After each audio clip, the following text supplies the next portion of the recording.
Hi, my name is Paul. I'm a Year 4 ITEP student and soon-to-be teacher. Thank you for taking part in my thesis research. By now you should have completed the first part of the questionnaire.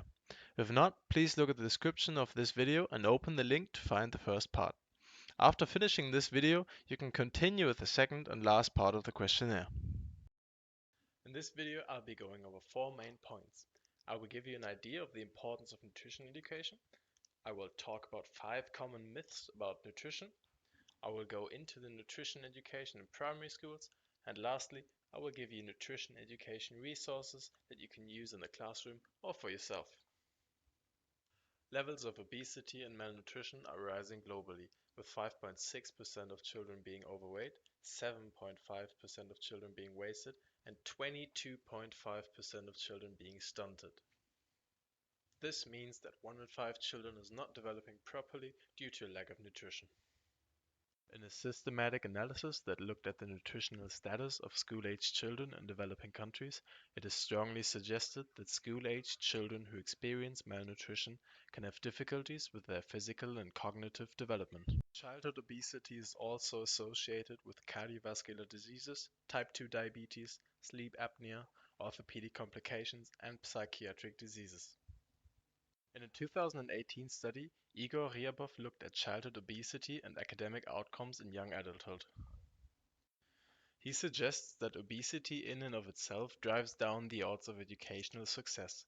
All in all, a higher weight status in childhood is associated with lower academic attainment in young adulthood. Most people understand that being malnourished or obese is not a good thing. So why do numbers of obese children still increase? And why does nutrition education have such a small presence in most classrooms? A 2013 study from the US looked at early year teachers, their nutrition-related knowledge and attitudes. 55% of participants struggled with their weight and their diet lacked essential ingredients. Teachers showed low nutrition knowledge and also reported that they found it hard to know which nutrition information to believe. In a 2014 study by Jones et al., teachers reported that common barriers of nutrition education were a lack of time, no related subject matter, and a lack of resources. Since a lack of nutrition knowledge is part of the problem, I will give you a quick rundown of the 5 biggest nutrition myths. Keep in mind that I am not a registered nutritionist nor an expert in this field. If a registered nutritionist or medical expert gives you different advice from mine, please default to them. Some people think that fat makes you fat, others swear on the low carb or keto diet and say that it's the carbohydrates which make you gain weight. To find out which one is right, we first need to understand what macronutrients are. All foods are made up of 3 macronutrients. They are carbohydrates, fats, and proteins. You can find out the ratio of macronutrients a food has by looking at the nutrition label at the back of an item. Carbohydrates, or carbs, are usually what people consume the most. They are also the only macronutrient that is not essential for our survival. Does that mean they are bad for us? No. Carbs provide us with energy in the form of glucose. Not all carbs are created equal. They are complex and simple carbs. One is not necessarily worse than the other, but keep in mind that you should try and get your carbs from fruits, whole grains, legumes, milk, and yogurt. Fats usually get a bad reputation because people think that fat makes you fat, but they are essential for the human body to function. Without fatty acids, poor growth, decreased immune function, and nerve problems can occur. Fat also helps our body absorb vitamins and other micronutrients. Make sure to get enough mono and polyunsaturated fats while limiting saturated and trans fats. The third macronutrient is protein, which has gained quite a lot of popularity as of late, with supermarkets now promoting high protein products aimed at people who are into fitness. Proteins are the building blocks of your body, and they are involved in most of the stuff that keeps you alive. Proteins can take on many different forms, be it enzymes, hormones, or antibodies. The collagen protein, for example, gives structure to your bones, skin, and teeth. Protein is also a big factor in building muscle mass, which is why it is so pushed in the fitness industry. There's no proven optimal intake ratio of macronutrients, but a good guideline that I personally use is to consume 30% of proteins, 30% fats, and 40% carbohydrates. Keep in mind that this can vary from person to person and what their goals are. If you want to lose weight, for example, a higher protein ratio is suggested, and if you want to gain weight, you can up your carbs or your fat. So no, carbs or fat or even protein are not bad for you as long as you consume all of them in moderation. As with most things in life, balance is key. If you give children high amounts of sugar, like at a birthday party for example, they'll get super active and jump around all the time. At least that is a belief shared by many parents and teachers. Many studies have looked at the relation between sugar consumption and behavior changes in children and found no link between the two.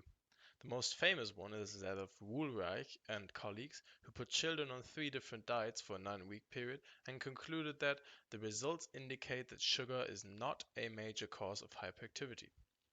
One explanation for the link might be that children who are at birthday parties or other events where sugar might be consumed are often excited about the event itself.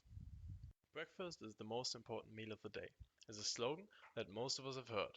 Some people swear on a good breakfast to start the day, others say the slogan has been created by the cereal industry to boost sales. From what I can tell, breakfast is definitely not the most important meal of the day. There are some studies which suggest that skipping breakfast leads to a lower daily energy intake. However, others report that daily calorie intake was not affected. In other words, you won't eat more throughout the day just because you had breakfast. A frequent argument is that breakfast will give you energy for the day and boost your metabolism. However, 2 studies by Betts et al. And Jakubowicz et al. Have shown that skipping breakfast has no influence on your resting metabolic rate, meaning it is not vital to get you started for the day. This suggests that meal timing or frequency is not as important as the daily amount of calories you take in. It doesn't matter if you consume 2000 calories spread out over the day or eat it in one sitting. Looking at it from an educator's perspective, however, there are some studies that suggest that breakfast can be beneficial for children. In an article from 2013, Adolphus and colleagues say evidence suggests beneficial effects of breakfast for on-task behavior in the classroom, mainly in younger children below 13 years. They also found a positive association between frequent breakfasts and academic achievement. However, this could also be because children who do not have regular access to breakfast might also not have regular learning support at home. Artificial sweeteners such as aspartame, sucralose, or stevia are found in diet sodas and other low-calorie products. A common response I hear is that artificial sweeteners are just as bad as sugar, and people often default to the famous study that found cancer cells in rodents after consuming artificial sweeteners. Even though rats share some metabolic similarities with humans, there are a lot of differences. It is also important to note that the rats in this study were fed an enormous amount of sweeteners, which would be hard to consume for a human. Oftentimes, there is a correlation between obesity and diet soda intake.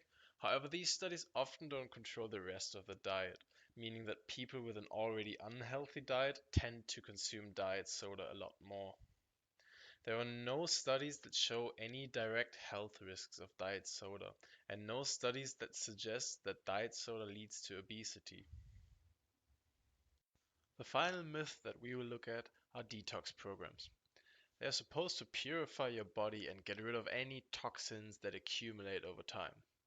What toxins, you might ask? Well, an investigation in 2009 found that not even the companies selling detox products are sure on how to answer that question.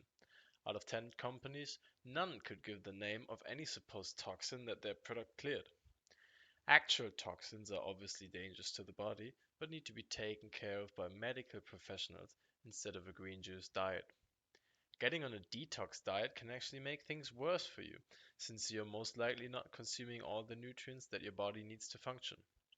To conclude, all the cleansing in your body is done by your liver, kidney, and lungs. The best way to help them is to have a healthy diet and exercise. So how does nutrition education in schools look like? The Food and Agriculture Organization, short FAO, says that the aim of nutrition education is to make children nutritionally literate. Students should learn what a good diet looks like, what nutrients certain food consists of, how to handle food, and how to handle food in a safe manner.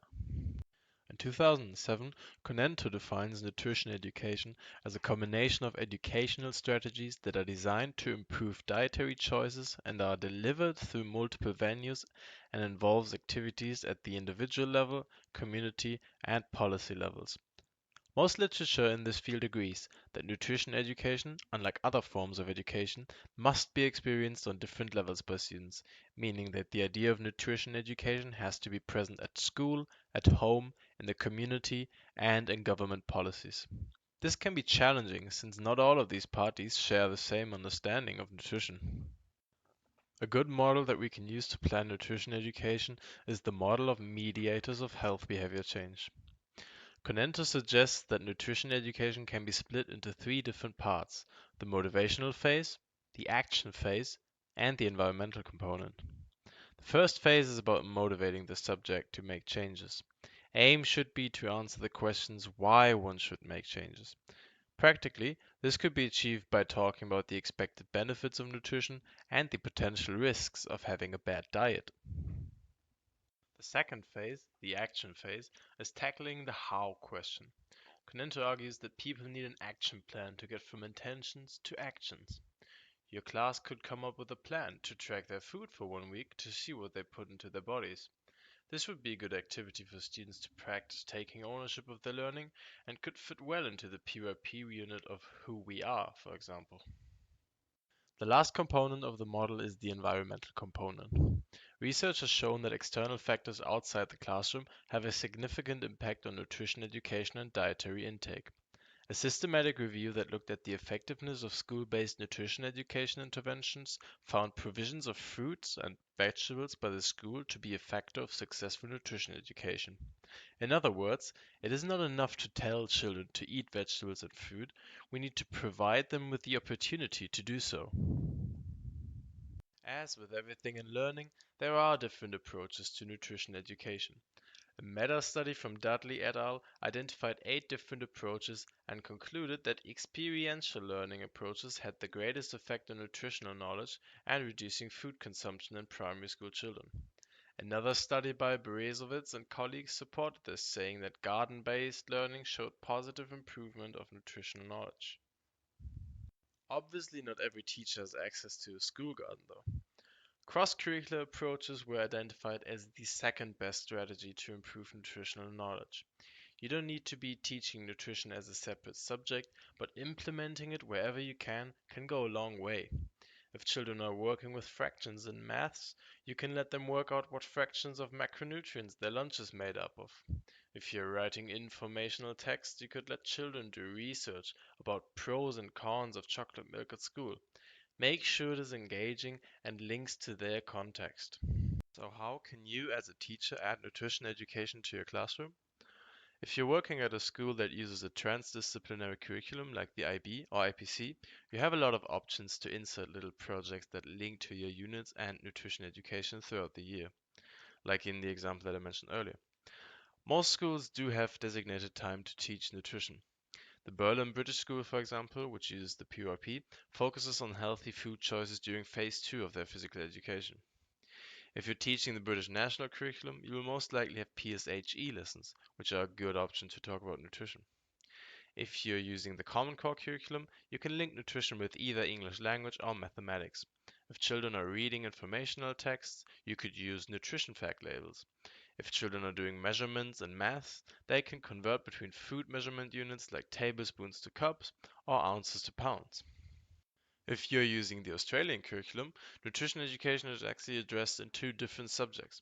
Health and physical education has a nutrition focus area, and design and technologies has a technologies context that specializes on food. Below you can see a list of nutrition education resources that I like to use. Some are from government websites, others are provided by NGOs. You can find the links to the websites in the description of this video.